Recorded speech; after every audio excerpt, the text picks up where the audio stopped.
Thanks for listening to this episode of Orion's From the Battlefield to the Boardroom podcast. Orion has partnered with Office Pride to provide rewarding franchise opportunities for veterans and transitioning service members. Office Pride is an award-winning company looking for strong business leaders to help grow and expand its business nationwide. The company has won many awards over the years, including Franchise Business Review's Top Franchises for Veterans, Top Franchises for Women, Recession-Proof Franchises, and many more. In today's episode, Tifton Coleman, Franchise Development Manager, sits down with Kevin Scott, franchise owner, to discuss their military backgrounds and why Office Pride is a great opportunity for anyone who's looking to build a business and give back to their community. If this is an opportunity you may be interested in, listen to the episode for some valuable insight and advice from a fellow veteran, and then visit us online at oriontalent.com/Office Pride Franchise. If you have any questions about the Office Pride opportunity, check out the show notes for Tifton's contact information. Thanks for listening, and I hope you enjoy the conversation between Tifton and Kevin. Welcome, everybody, to this interview today. My name is Tifton Coleman. I work in franchise development for the wonderful brand of Office Pride. And with me today is Kevin G. Scott. He's the G in Oklahoma, taking it down all the time. We love him. He's amazing. He's a military veteran. I myself am a military veteran, so this is a fun interview for me. I was in the Marine Corps 5 years. I've got a wife, one baby girl. We got some family ties in Oklahoma, which is what you see behind me in the state, but we're actually in Tampa, Florida, and I'd love to hear a little bit about you, your military career, and your family as well, Kevin. Well, thanks, Tifton. I appreciate it. I've lived in Oklahoma almost my whole life, and I love this state. It's a great state. But the first thing I wanted to do after high school was get out of here. So that's when I ran to the Navy and spent 4 years on the USS Pensacola, kind of in a damage controlman role, and it was great. That was late 80s, early 90s. Came home, met my wonderful wife, and kind of bounced around a little bit, and now we have 2 grown kids, 2 daughters, and life is good. It's been a pretty good ride up till now. I mean, it's been good. That's awesome. Love to hear it. Well, thanks for sharing it. Thanks for giving some of your valuable time today. Obviously, business owners' time, every minute, every second is time you could be investing into your business. So we appreciate you investing in the forward expansion of the brand, and honestly, just hopefully bringing in more owners that can help to add value to your business in the long term. So I would love to hear, where did your journey to become a business owner really start? Well, when I got back from the service and everything, I bounced around to some odd jobs, and then I went to work for a large telecom company, raised a family, everything, and was there for about 20 years. And then they decided to do a big buyout about 2018, and I jumped at the opportunity to start something new, right? My kids were grown. I didn't have that responsibility. And so I took their buyout and started looking for a way to build something for me and my family for a change. So that's kind of what we did. One of my good friends from the Navy was a kind of a franchise consultant. So we did some digging around for veteran-friendly, kind of faith-based organizations, and Office Pride kept coming up. And that's why I kind of turned him loose on Office Pride. And I was like, man, just find some dirt on this company so that we can move on from commercial cleaning, right? I was like, oh, no, I don't want to do commercial cleaning. Let's find some dirt on it. And we couldn't find any dirt on this company that had been around for almost 30 years, right? So that's kind of what led us to Tampa, right? I mean, my wife and I came to Tampa for like a discovery, kind of a almost informal discovery days type visit with Todd. And the rest, as they say, is history. Here we are 4 years later, and it's been good. Yeah, I love to hear that, Kevin. That's really cool. You looked for dirt on a cleaning company. It's going to be probably tough to do that. That was a pun that was intended. It was. Yeah, so I'm sure there's plenty of cleaning companies out there you can find plenty of dirt on, which is probably a There red are. flag. Yeah. But We looked anyway, for them. We looked through them. Yeah, we did. that's cool. So besides the fact that you had a friend that was a franchise consultant, why did you lean towards franchising as an opportunity versus starting something on your own? I've known you for a little while now. I know you're smart enough to probably start something on your own. Why franchising?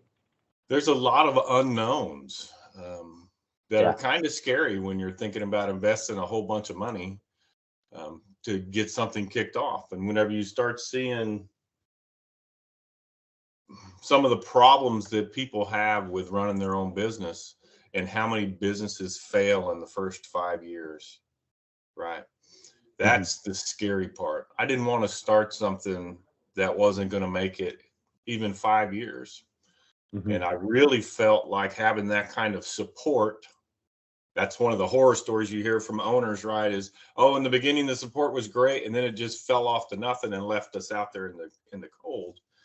And I didn't see that happening with Office Pride. Never found any owners, and I called a lot of owners before I ever called anyone at corporate. I just wanted just kind of the candid surprise attack of, hey, tell me something bad about this. And I never found it. So that's why we went with a franchise, is because I wanted a system that wasn't going to fail unless it was all me, right? If I decided to do something on my own that wasn't part of the plan, then that's on me. Yeah, that's true. And obviously you kind of alluded to it earlier that you weren't already interested in the commercial cleaning industry. What could you tell me a little bit more about that? Honestly, the industry really didn't play that big of a part in it. I was looking for some structure, and I was really just looking for someone to come alongside me and help me. And that's what I've gotten from Office Pride. From very beginning to now, that support has never wavered. And that I really believe that's probably one of the biggest things that has led to our success, is that continued support almost daily. Yeah. Yeah, that's awesome. And just to ask a little bit more specific question around military experience, since both of us have some experience with that, and a lot of the people listening here will as well. How do you feel that military experience that you had in the Navy prepared you for your current roles, what you do as a business owner? So going back to the telecom industry, I wore a lot of hats, from customer service to management to even ending my career in finance and everything. And what the military really did for me, that always has played a part in my career to now, is it showed me so many different types of managerial styles and what worked and what didn't work, and kind of allowed me to hone that skill to where anybody who's ever worked under me has always said, this guy is great as a manager. He doesn't ever yell and scream and lose his temper and everything, because at the end of the day, it's still just people dealing with people, right? And the issues that come up, sometimes they feel overwhelming, but they're not, and that's what the military showed me, is you can handle all this adversity as a team. It's really easy. By yourself, it's hard. And it hasn't failed me yet. I mean, we have tremendous employee retention and everything. And that's because of those lessons I learned all those years ago as a teenager, of how to do it and how not to do it. Right. That was the big thing I took away from the military. Yeah. Yeah. That's so cool. You're something you sent actually to the Office Pride team at headquarters not long ago, was you doing some team building outside of work, right? You brought some of your people to the hockey game there local. And I thought that was cool. Reminds me a little bit of the mandatory fun days that we used to have in the military, even though the hockey game was probably more fun than some of those mandatory fun days. It seemed like you guys were having a blast. The crazy thing is most of my employees have a full-time job during the day outside of working for me. And their full-time employers don't do the things that we do. I mean, I make it I make it a point to visit everybody at least once a month, see how they're doing. We take people to hockey games. We take them to the baseball games. We do all this stuff just because it's so much better to have happy employees instead of retraining a new employee every week. Absolutely. It's a big win for our business. Yeah, and it's a lot more fun taking them to baseball and hockey games than it is doing orientations every other day. That's so true. Yeah, that's so true. For sure. So what's been the most satisfying thing to you and your wife, Kathy, about owning y'all's own business?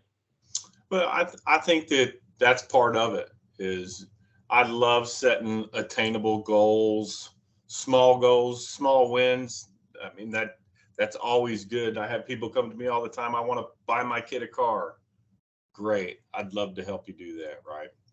And then every time I see them, how's that car coming? So that the satisfaction I get from that piece of owning my own company, I didn't even think about that in the beginning. Sure, you're like, oh, we'll have to hire some people and everything, but I didn't see those people having such an impact on me. I always thought it was just going to be me paying them some money to do a job, but really, I get a lot of satisfaction out of that piece of it. Yeah, I love that. That's a really good answer. And how has being an Office Pride owner really changed you guys' life at the end of the day? I think I talk to people all the time, and especially in the beginning, the hours are just unbelievable. You're like, I can't believe I'm working this many hours and I'm not even tired. In the corporate world, you tell me I had to work 41 hours a week and I was dying, right?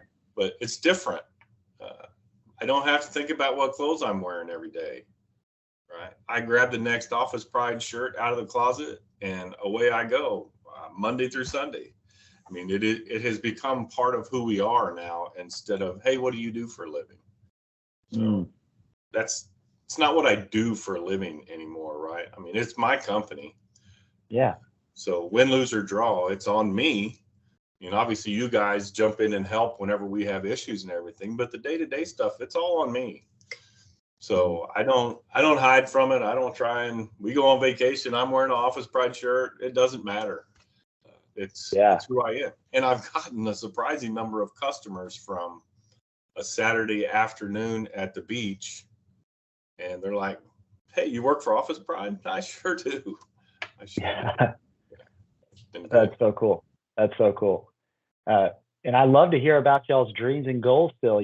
Like you said, you've been an owner about over 4 years now, and almost 4. We got about 2 more weeks, and we'll be 4 years old.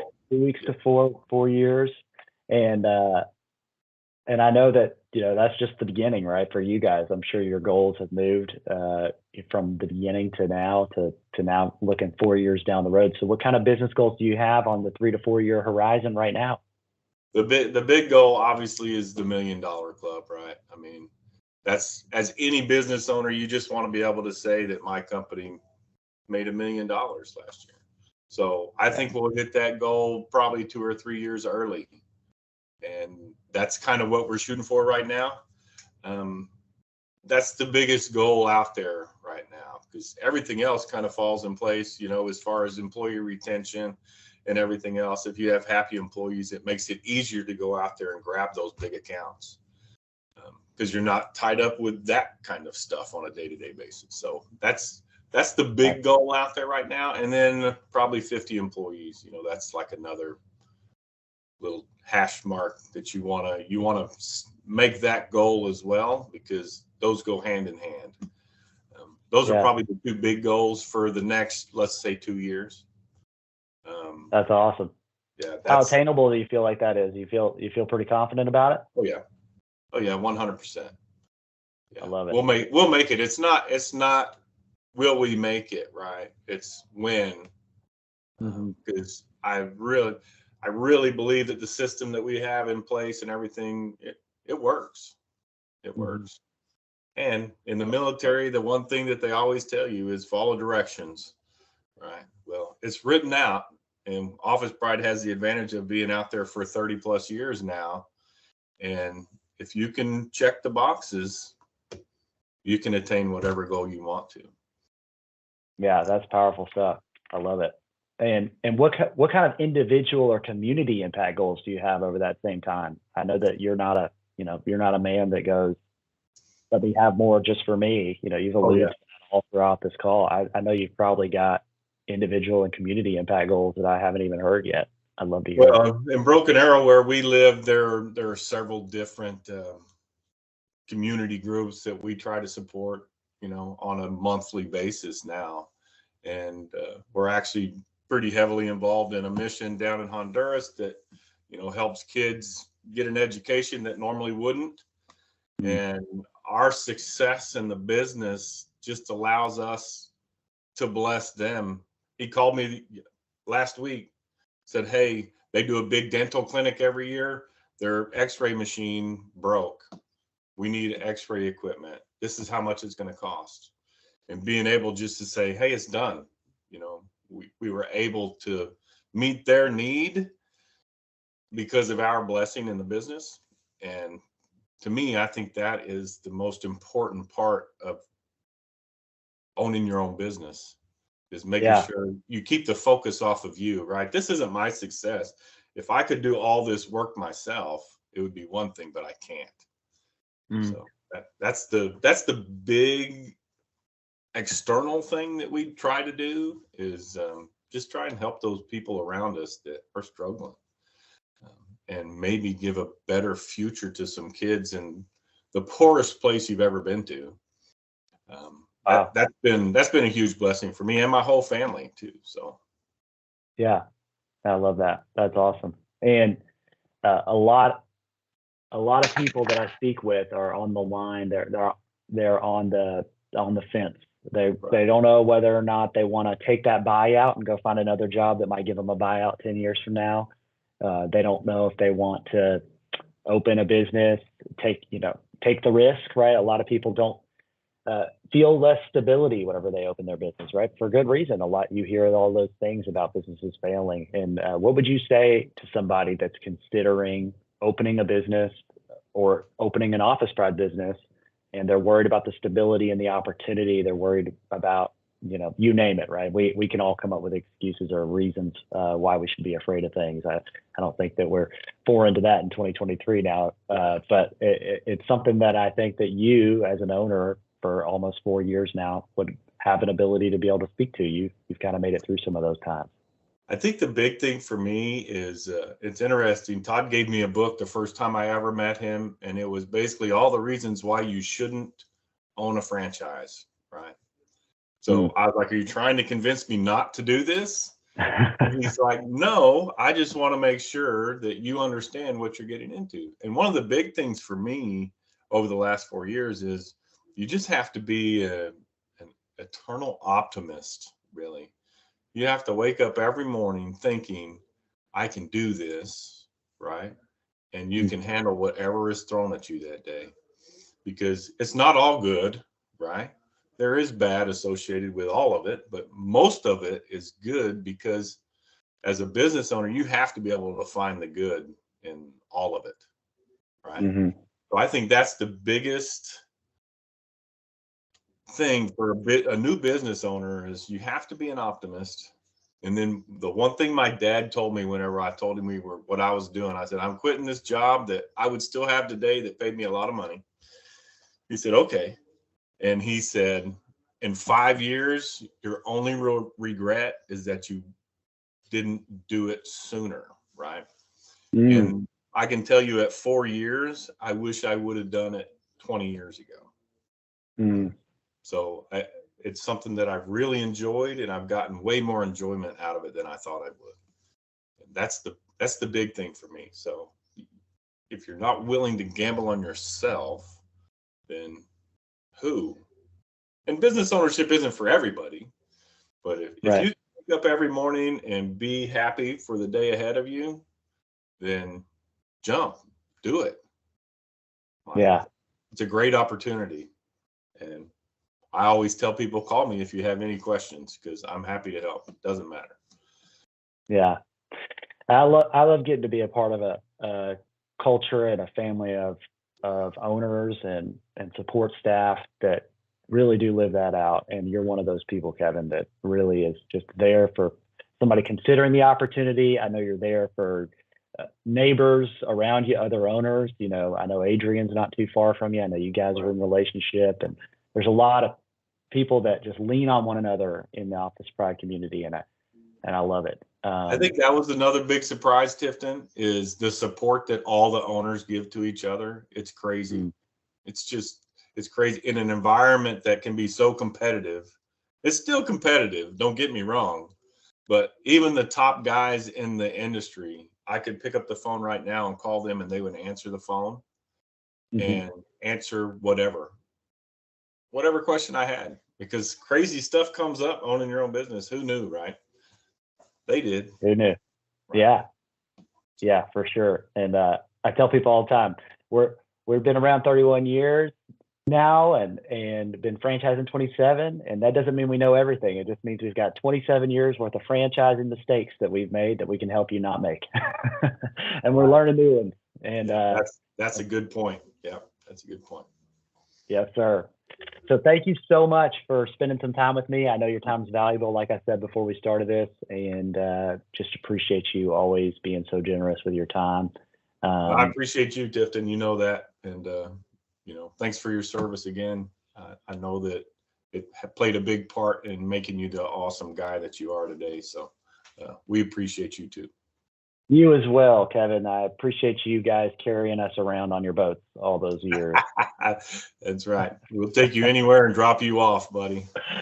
Yeah. Sometimes you guys drop us off in places we wish we could be back on that terrible boat. Yep, that's right. Sure. Awesome. Well, good talking to you today, sir. And we'll wrap this thing up and see you later. All right. Thanks, Tifton. Thank you for listening to this episode of Orion's From the Battlefield to the Boardroom podcast. Make sure you subscribe wherever you listen so that you never miss an episode. If you're watching this podcast as a video, we've provided Tifton's contact information on the screen. If you're listening to audio only, please check out the show notes if you'd like to reach out to Tifton directly. If you have any questions about this podcast or ideas for a future show, please send me an email at podcast@oriontalent.com.